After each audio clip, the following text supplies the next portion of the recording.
నమస్తే సార్. నమస్కారం. నా పేరు రాంబాబు.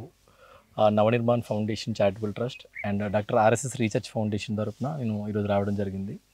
సో 2 ఎన్‌జీఓస్‌తో కలిపి ఒక సిట్రస్ మారథాన్ అనే ఒక ట్రైనింగ్ ప్రోగ్రామ్‌ని మనము హైదరాబాద్ ఠాగూర్ ఆడిటోరియంలో కండక్ట్ చేస్తున్నాము. మనకి ప్రధానంగా అనంతపురం, కడప, నల్గొండ కొన్ని ప్రాంతాల నుండి ఎక్కువ మంది రైతులు మనకి చీనీ నిమ్మ ఫార్మర్స్ అనేవాళ్ళు ఎక్కువ మంది ఉన్నారు. అయితే వీళ్ళందరూ ఫార్మర్స్ అందరినీ ఇన్వైట్ చేసే విధంగా అండ్ ఎందుకంటే మీరు ఒక గొప్ప ఫార్మర్, ఒక మంచి పెద్ద పొలిటీషియన్ దానికంటే ఒక పెద్ద ఫార్మర్. సో మా దృష్ట్యా సో అందుకోసం మీతో ఈ సిట్రస్ మారథాన్ గురించి అండ్ ఈ అగ్రికల్చర్ ఇంపార్టెన్స్ గురించి మీతో చర్చిద్దామని ఈరోజు ఇక్కడికి రావడం జరిగిందనమాట.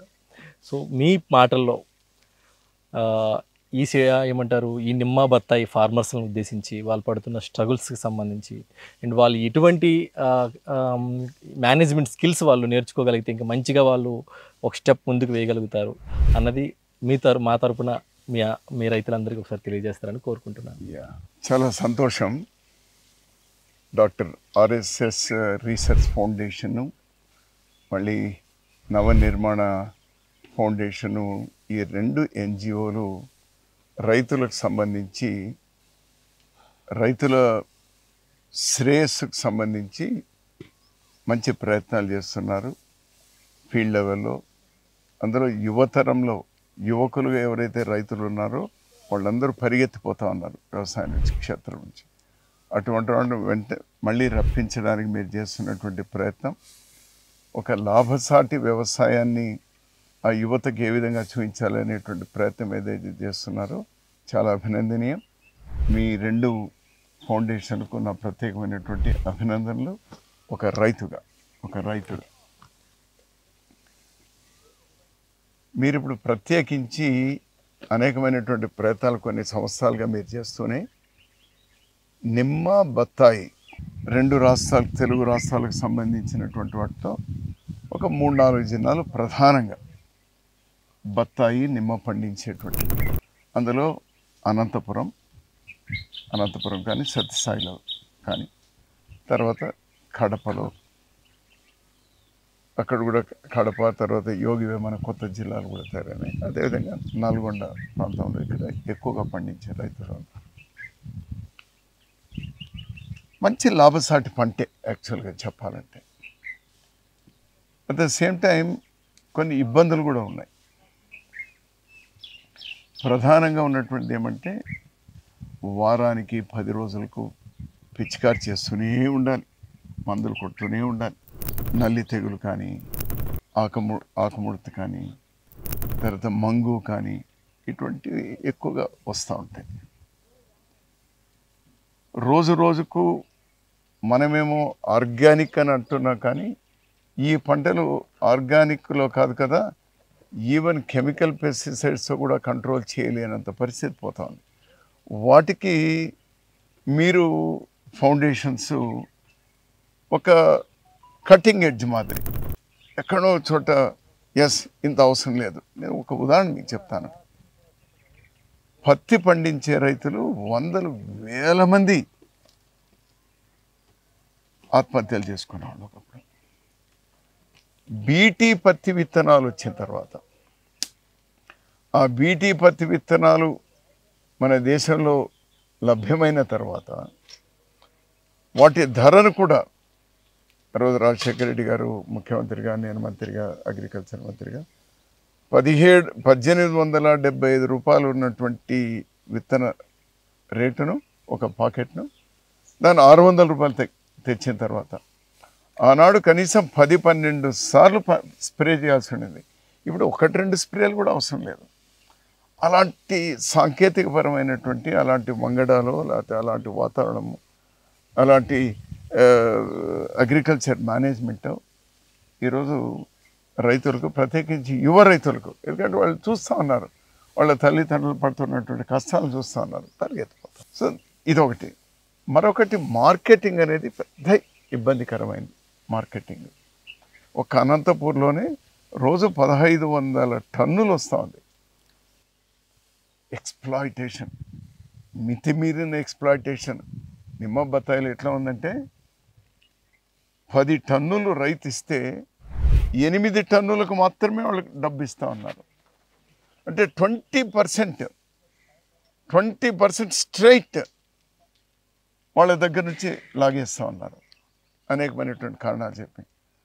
మార్కెట్ యార్డ్స్లో చాలా ప్రభుత్వమే చట్టపరంగా చేసినటువంటిది ఏమి 4% కమిషన్ తీసుకోవచ్చు. కమిషన్ ఏజెంట్స్ స్ట్రైట్ 10% తీసుకుంటున్నారు. అంతటి తాగడం లేదు. అక్కడ కూలీలు వాళ్ళందరూ కూడా 17-18% రైతుకు పడతాను. అంటే ప్రభుత్వం ఉంది కదా అని మార్కెట్ యార్డ్కి తీసుకోపోయినా వాడికి అదే నష్టం, పొలంలో అమ్ముదామన్నా అదే నష్టం. మళ్ళీ షూట్ అంటారు దాన్ని, షూటు డబుల్ షూట్. అంటే డబుల్ షూట్ అంటే 10 టన్నులు నీ దగ్గర తీసుకోవాలంటే వాడు కొనేటువంటి వానికి 2 టన్నులు ఉచితంగా ఇవ్వాలి. ఎక్స్‌ప్లాయిటేషన్. ప్రాసెసింగ్. నేను ఆ రోజు హార్టికల్చర్ మినిస్టర్గా ఉన్నప్పుడు అనంతపూర్లో ఆనాటికి ఉన్నటువంటి సాంకేతికమైనటువంటిది ఏమంటే ప్రాసెసింగ్ యూనిట్ పెట్టినాం. ఏమి చిన్నవి పెద్దవి సైజులు దానికి సెగ్రిగేట్ చేసేటువంటి. అంతేకాకుండా ఈరోజు బత్తాయి ఎక్కువ రోజులు నిల్వ ఉండవు, దానికి వ్యాక్సింగ్ అనేటువంటిది కూడా చేసి, ఎందుకంటే నష్టం లేదు, ఇది ఆరోగ్యానికి కూడా ఇబ్బంది కాదు, ఎందుకంటే పైన ఉన్నటువంటి దీనికి మాత్రమే వ్యాక్సింగ్. సో కట్ చేసి లోపల జ్యూసే కదా మనం తీసుకునేది. వ్యాక్సింగ్ మిషన్ అవన్నీ చేయించిన. ఆ రోజు నేను పెట్టినప్పుడు కేవలం 100 టన్నులకు, రోజుకు 100 టన్నులకే, దాని ఈరోజు 1500 టన్నులు వస్తుంది. అది పెంచాలి.